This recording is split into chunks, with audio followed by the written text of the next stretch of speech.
Welcome to Think Big with Dan and Qasim. Join hosts Dan Melnick and Qasim Masood as they explore big ideas, limitless possibilities, and engage with visionaries, entrepreneurs, and thought leaders who dare to dream big, get inspired, motivated, and find practical tips for personal growth.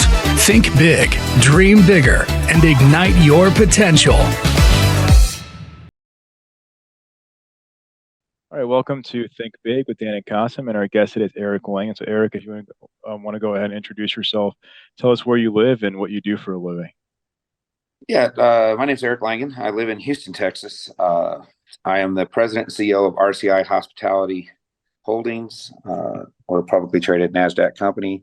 A publicly traded NASDAQ company in the adult entertainment business. We own adult nightclubs around the country and a chain of restaurants called Bombshells. It's basically kind of a Hooters, Twin Peaks type of a business with a little twist. We cater to a little different crowd than they do at night. So how did you get the idea to start this company? Well, actually, I started out in the industry when I was 19. I was married and divorced at 19. My friends started taking me to this little club in Fort Worth, Texas, to try to cheer me up. And I started dating an entertainer there after a while, and just really didn't. It's kind of a biker bar, to be honest with you, and I just didn't really like the way things, they were treated, how the operations were. And of course, in all my infinite wisdom at 21 years old, you know everything when you're that age, and I decided I'll just open a club. It'll be a lot better, and we'll be able to do things different. And so I sold a baseball card collection and that I had saved since I was started saving when I was about 5 years old, and I'd always collected cards. And went and rented a building and built the club, and the rest is history, I guess. So what was your biggest challenge when starting this company? Oh gosh. You don't know it at the time, obviously, but my biggest challenge was just how naive and how much I just didn't understand about the business world. I don't have an MBA. I have 4 hours college credit. I took an accounting class when I was like 19, and just decided that you think you know everything. And you jump into it and you learn you don't. Like I said, I like to jump into the deep end of the pool, and we'll figure it out, sink or swim. So early on, did you always know that you wanted to be an entrepreneur? I mean, you mentioned that you went to college very briefly, but at that time, did you always want to have your own business? What made you just want to be like an entrepreneur in general? Yeah, I think I grew up. My dad was kind of a businessman, and he was a cop. So he was a cop. When he was a cop, we were very, very poor. I have a sister, 2 brothers, and my cousin lived with us all the time. So there's 5 of us kids, and my dad, typical hardworking. I wouldn't say middle class, but we were trying to be middle class. But with 5 kids in the household, that's difficult. So then he started doing some businesses, and we made money. So I always used to joke. I said, "Man, we're the richest kids in the neighborhood, or we're the poorest kids in the neighborhood." And I said at 13, I woke up one day and said, "I like being the richest kids in the neighborhood. I'm going to just go to work." And so, I started working door-to-door sales for the Dallas newspapers. I'd go back and forth. Basically, I was smart enough to go to whichever one paid me the most, right? So I'd switch back and forth a little bit. Just love that, and started an advertising company during my junior year in high school. Between my sophomore and junior year, made about $42,000 in 3 months. I had a really tricked out Trans Am. Decided, so as I started going through my junior year, the problem was, back then you didn't have cell phones. So you had payphones and pagers. And so I'm running a business that's, basically making me $14,000 a month. I'm 16 years old in high school, getting ready to turn 17. During my junior year, and I'm getting in trouble because I'm late to class because a client had called, and I had, I'm closing a $6,000 deal for myself. And, I'm not really worried about getting to class in 3 minutes, between the bells. So I got in a bunch of trouble there. So when I turned 17, I told my dad, I said, Dad, I just can't do this. I'm going to quit school. He goes, of course, how parents are, they don't want you to quit school. So he made me a deal. If I took the GED and passed it, that I didn't have to go back. And so, of course, I took my GED and passed it, didn't go back. And I did that for about a year. And then he encouraged me to go to college for a year. So I tried college for a semester, but that didn't work out because every time I went to the counselor's office, they kept telling me, you got to pick an associate's degree plan. And I'm like, okay, well, what about this plan? I could do this kind of work, I think. And how much money will I make? And they said, well, when you get out, you'll make about $30,000 a year to start. After about the fifth or sixth time of choosing a plan, and they kept telling me, I said, well, I figured out what college is about. You're about teaching me how to make $30,000 a year. I don't want to learn how to make $30,000 a year. So that was kind of the end of my college at that point. So the rest of it, I just had on my own, read, talk to other people. And I've had some mentors here and there throughout the years, and people I trust and talk to, and you figure it out. So you mentioned that you were living in Dallas. So what made you want to, move your HQ to Houston? Well, when I was 23, we started opening up some other businesses. So I ended up in Austin for about 4 months. Then I moved to San Antonio for about 6 months. And then we found that we went into the Houston market, and I just ended up loving the Houston market. There was so much money there at the time. I guess this is about 1993, 94 era. And me and my partner did really good. And, we made a lot of money in 1993. I was paying myself $1,000 a week. I lived on nothing. All the money stayed in the bank. Everything was being reinvested. And had a really bad experience with my partner. He didn't know we made any money. He got $1,000. He didn't know we had any money. And so I'm at a movie with my girlfriend, and my pager's going nuts. And so I go run to a payphone, call my partner. He's like, get to the club right now. We got a big problem. So I leave the movie. I run to the club. He goes, the accountant came by. And I'm like, oh, good. Did he bring the tax return? I have to file that tomorrow.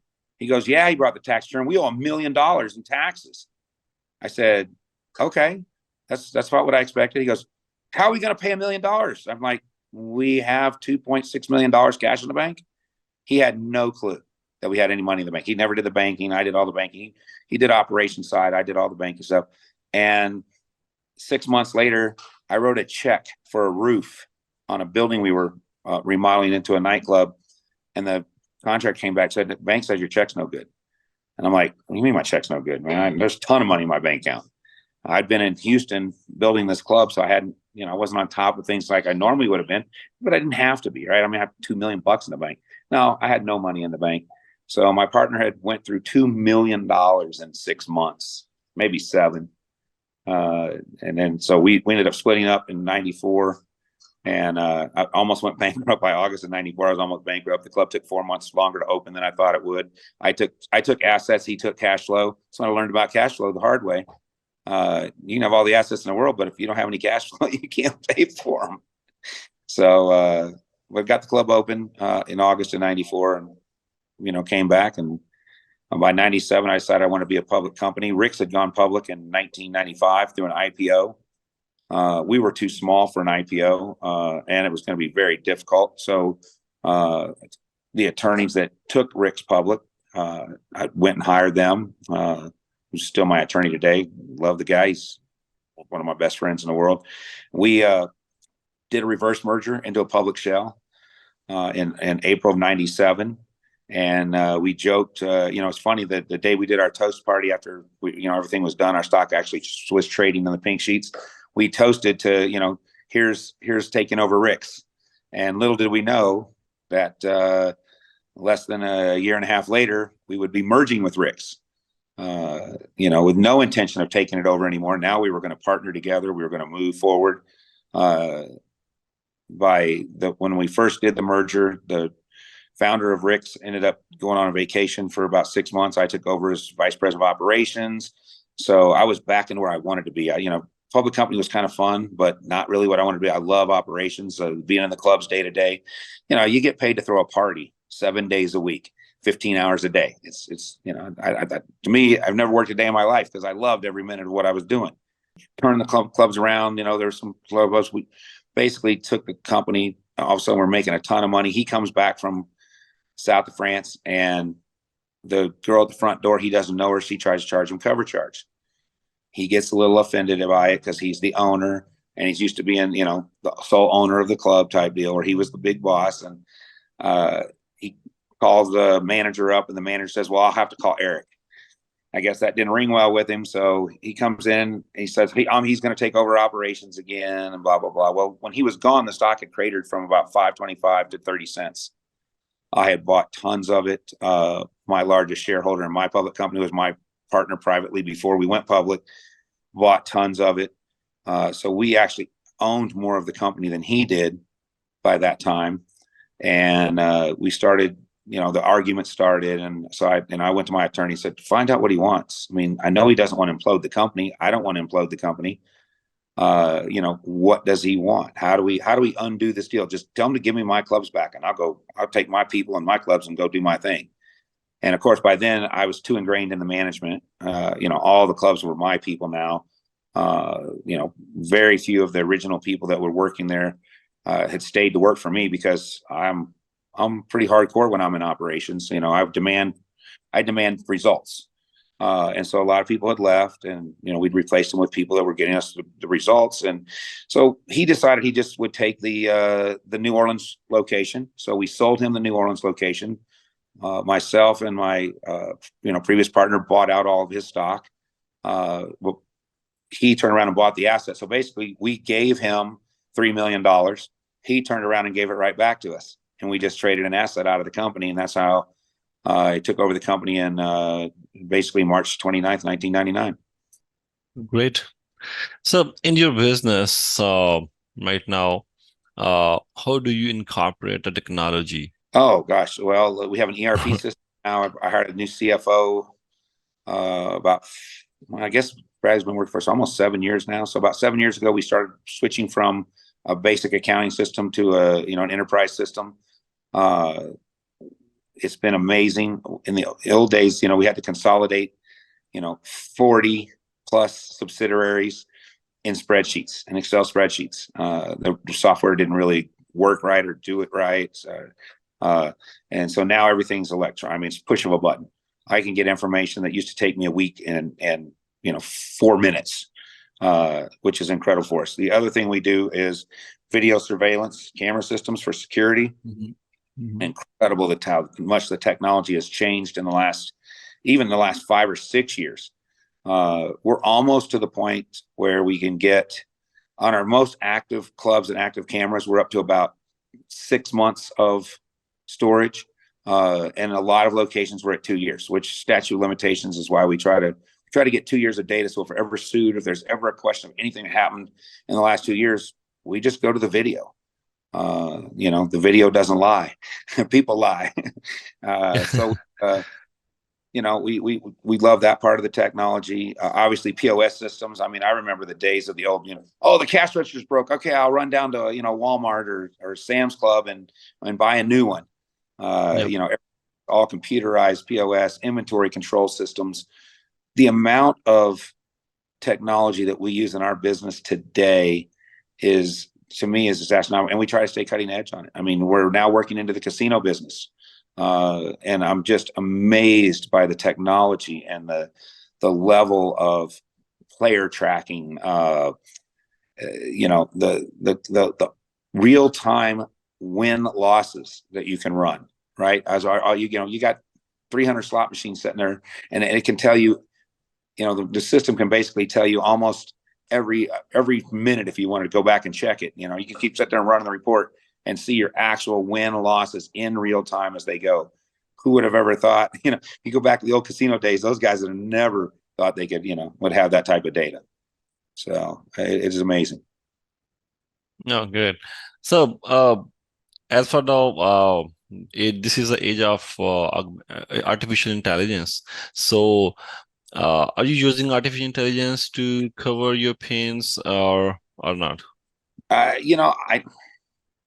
don't use any of the programs. I do know that, people in my office are playing with it. I know my CFO loves. Well, he was using Chat GPT, but I think he's using something else now. I don't know. I wrote a paper and put a bunch of ideas and put it in one time, but it wrote this crazy. What I got back was just absolutely crazy on it. But I think it's common, obviously. I'll tell you that between robotics and artificial intelligence, in 50 years, we might have some competition, because at that point they can make the robots so lifelike and the intelligence, mimic human behavior so well that, okay, now maybe a guy will go play with the robot instead of wanting to go, see a naked girl. But I think we're a long way from that technology. We were wanting to build a virtual. I want to build a virtual club someday, and I looked at it, and the technology's just not there. There's no way to do what I want to do. I want to build an 8,000 square foot club. Everything in the club would be basically nailed to the ground. All your drinks, because you could really drink in it, you'd be just like a regular nightclub, only you would be wearing VR goggles the entire time. You would not see anybody in real life that's in that building. Every entertainer in that building would be wearing VR goggles.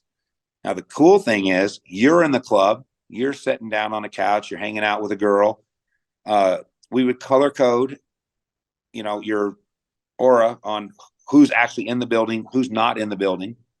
So that if you wanted to get a lap dance, obviously you're not going to get a lap dance from a girl who's not actually in the building. But you could if you wanted to. But the technology, the problem is the computing technology that I would need, the computing power I would need to build this doesn't exist yet, but it's getting closer and closer. And I think that we could do some kind of slot knockoff, but I just think it would be really cool. But you could be at the club, you could be at home, and y'all could be hanging out together at the club, right? Because once you put the VR goggles on, you're going to hear the music, you're going to see the thing, I just think it would be a pretty neat, obviously it would be a gimmick, but I think it would be a gimmick to draw this younger generation into the clubs that are, I'm not so sure about that right now, or they don't have the self-confidence, right? They don't want anybody to know who they are, right? Now I can go to the club, no one knows who I am because I just put my goggles on. Everybody else has goggles on. What's really cool is they have an avatar scanner. There's actually a machine you can buy right now today that'll scan you and make you proportionate. You can play with it, of course, and change it, but you could actually scan and actually look like yourself if you want to. You can change whatever features you want to change. And if you want to be Rick or Morty, you could be Rick or Morty, right? And just walking around in the clubs. You can you could be a penguin. You could be basically whatever you wanted to be. So I think that would be some pretty neat technology. And like I said, it'd be kind of a gimmick at first, but I just think the draw of it would be huge, and the branding that we could create from it would be incredible. Yeah, it will be complex, but in technology right now, we don't think anything is impossible. The idea you are giving us 99% doable. And Well, the NASA deal where you go on this, NASA space station, the VR goggles, and you walk around, you're on the NASA space station and stuff. yeah. Where I got the idea, I said, how cool would this be if we did this with a club? Only we had a real club, as well as just the virtual club, and combine the two.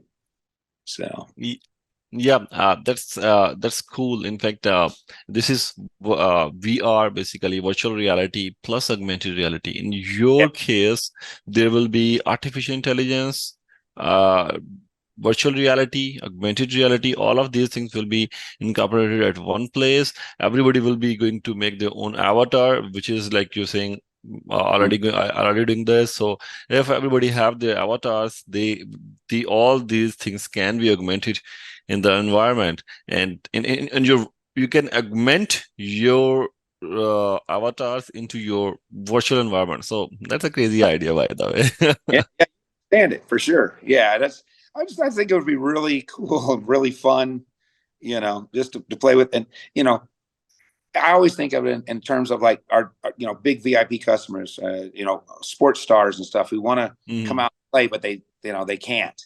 And this would allow you to. And it's snowing, Oh man, the weather's bad. Oh, we can't get out tonight. All right, well, let's just go put on our goggles. We still go to the club and hang out, right? Those type of things. I just think it'd be a fun thing.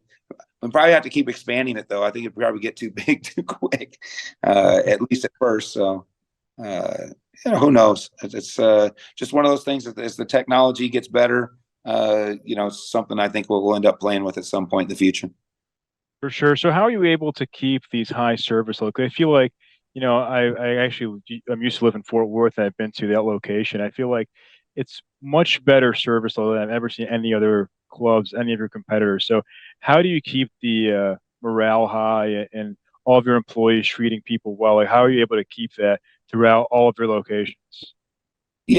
Training, meetings. I'm a pretty anti-meeting kind of guy, or used to be, because I always used to say Rome wasn't built by having meetings. Rome was built by conquering all who opposed her.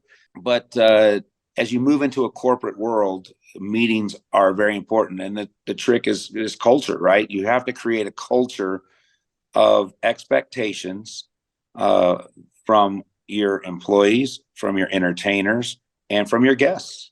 And it's hard, especially as we get larger. It gets harder.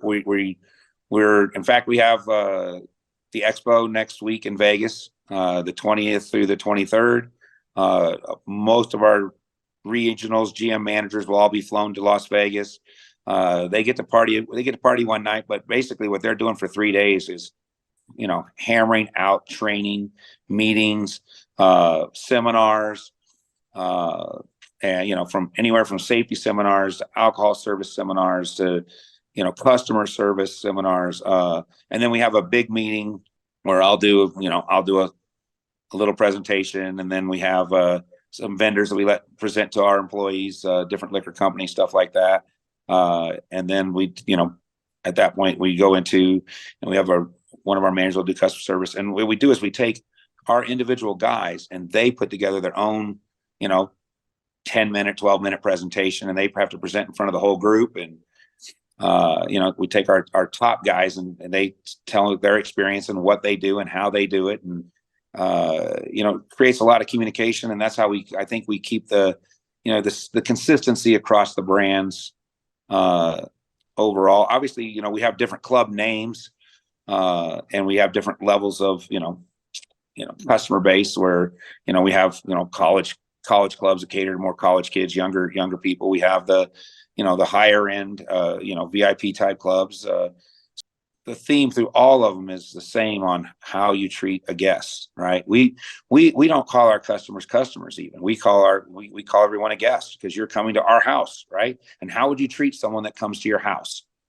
In both ways. If somebody's unruly at your house, you're going to protect your house, right? And so that's why we try to teach our management team, teach our employees that, at the end of the day, this is their house, and they need to take care of the house.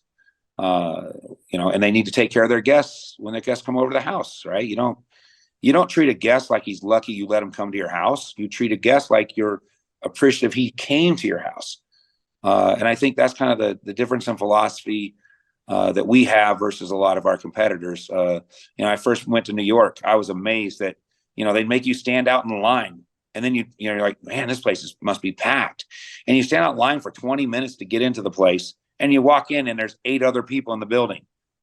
How is that customer service, right? How does that make me feel warm and welcome?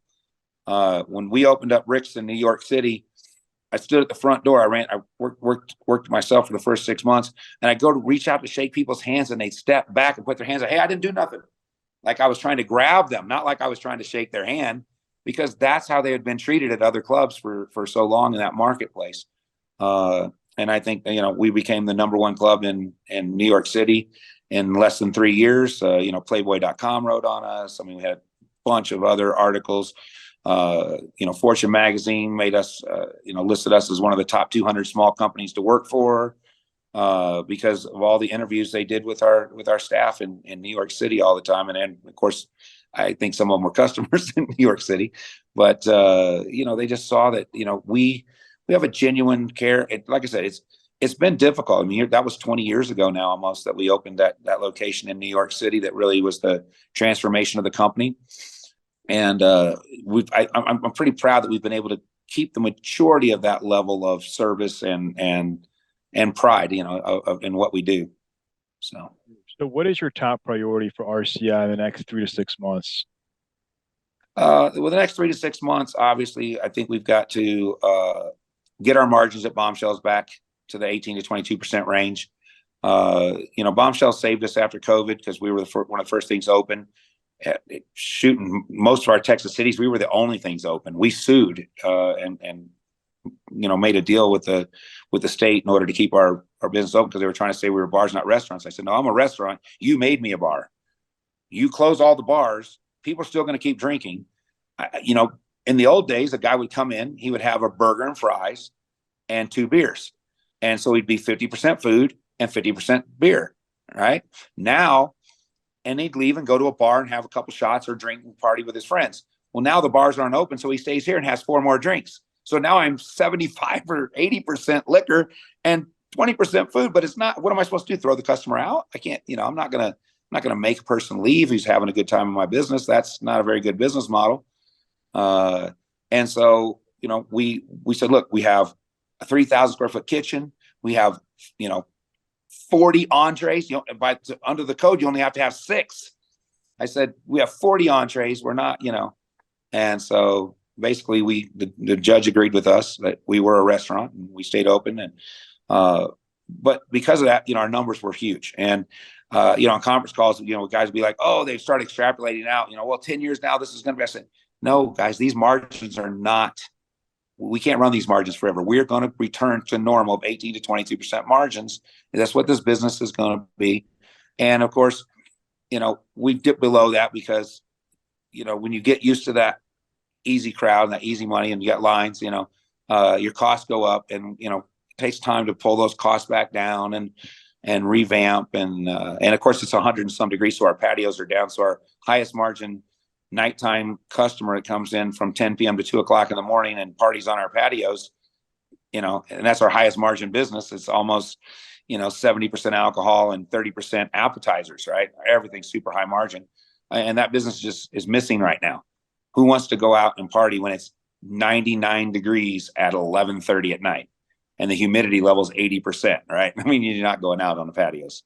And so that's slowing us down a little bit, but I think we return in the next, you know, 60 days, the weather's going to start changing, everything come back, and Bombshells will come back. So that's priority number 1 in the next 6 months. And of course, getting our casinos open. I'm up in Central City, Colorado right now. I've been here for a couple of days. I'm flying home this afternoon to get ready for Vegas next week. But we've got to get these casinos open, get the, you know, we're building a club in one of the casinos. We're doing a sports themed casino. We'll have bunch of TVs. It's going to be a lot of fun. We're going to build fun places. We're going to build bars that have casinos, not casinos that have bars. And I think that I think we're going to be highly successful with it. When we built our restaurant, we built a bar that had a restaurant, right? We didn't build a restaurant and throw a bar in it. We built the bar. That's our expertise. We've been in the bar business, you know, basically started at 19. So almost 36 years now. And so I understand that bar business, creating that fun place for the customer where you get good service and have a good time. We encourage drinking responsibly. We, you know, we'll get you home if we catch you getting too much, you know, we'll get you home because we want you to come back. And I think that's just a different philosophy than, you know, in the old days where everybody's like, just get you drunk as they can, you know, get all your money. Okay, throw you out. And, you know, there's another customer waiting to walk in the door. I've never really had that philosophy in my business because I just didn't think it was a long-term business model. And you know, I don't even know where the long-term thinking came from. You know, I guess it really came from my youth where, like I said, we were the poorest kids or the richest kids, right? And, you know, if you beat your guests up and take all their money, eventually you run out of guests. Is you know, I mean, I guess there's a lot of people in the world, but eventually you're going to run out of guests, right? You're going to build a bad reputation. And so I got very focused on creating that long-term wealth and that, you know, long-term guest who wants to come back, who when he's out of town looks for one of our locations to go to, not just goes to the closest place. So I think we've been very successful with that. For sure. So what is the one biggest piece of advice that you wish you knew before you started this entrepreneurship journey? pay your taxes. You know, in the early days, you know, you get caught up in stuff. The worst money you could ever borrow is your payroll taxes. I'll tell you that. So if you're going to open up a business, set it up right, pay your payroll taxes. We were doing some expansion back, I don't know, early on. And, you know, we borrowed payroll taxes. Yeah, oops. That ended up being one of the most expensive locations we've ever built. Because, you know, the penalties and interest that, but that's, yeah, so definitely say, you know, keep in good standing with the tax man. Sure. So one last question. So if we're going to have this conversation again in 1 year from now, where do you expect things to go for RCI? You know, we're trying to grow, basically our free cash flow per share, 10 to 15% clip. I think we're going to be a little under in 23. It looks like, just, you know, the economy changing, and we had 7 record quarters in a row, right? I mean, how do you do 7 record quarters? If we go back in past, I don't think we had 7 record quarters. We've had 7 good quarters in a row, but not just bam, bam, better, better, better. So, you know, I think a year from now, you'll see us. I think 2024 is going to be a great year for us. We've got 12 projects coming online that'll start. In fact, I think the first one will open towards the end of this month or early September. And then we're just, you know, we'll have projects throughout 2024. The casinos should be open, hoping between April or May.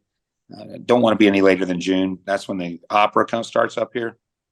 It's one of their big season up here. So I want to be open before the big season up here. That's going to be incredible for us. So I think a year from now, you're going to be going, wow, how'd you guys get so much growth? And our stock is down right now. Selling off because of the growth in 23. We've made a lot of investment. In the last 9 months, we've invested $29.9 million in cash, and none of that is generating new revenue for us yet, right? But in 24, all of that's going to come online, plus everything else we're going to be doing in 24, and any acquisitions we do. Everybody says, well, how are you going to do acquisitions? I mean, we've done acquisitions. I don't think we've missed a single year. I don't think there's been 1 year we haven't bought at least something. But we're on the prowl right now. We just did a $66.5 million acquisition in March. It's now fully integrated. Talked to management. I was in Miami last week and talked to my director of operations. Said, are you ready? He goes, yeah, let's buy something else. I'm ready. Bring me some more. I said, all right, if you're ready, I'll go find you some. So we're going out to Expo. Like I said, next week we're meeting. It's a Gentlemen's Club Owner Expo. So it's all the club owners from all over the country. So we'll be talking with a lot of guys out there and talking about their future and how they're going to, monetize their assets. So they're, I'm a young guy. I've been in the business a long time, but I'm still a young guy in our business, at 55. I mean, a lot of the guys are in their late 60s and 70s. And, there's some younger guys that are coming into the business now, but, buying out some of these older guys or taking over. They were managers for them or whatever, or sons, second gen. But, a lot of the guys do not have an estate plan, a real estate plan, or a real succession plan, right? I mean, they've ran their clubs, and I get it. It's hard to let go. I love operations. I could still do operations myself every day and not, be out. Really, how do you stay out till 4 a.m? I'm like, it's fun. We're having a lot of fun when you're out there.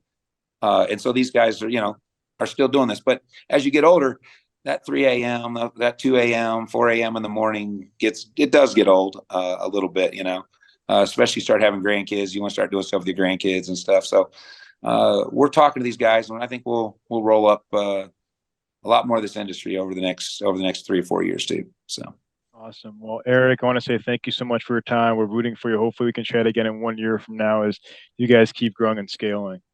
All right. Well, I'll keep growing my Twitter account. You guys, just hit me up on Twitter, or you've got my number now too. So you can just text or call anytime you want.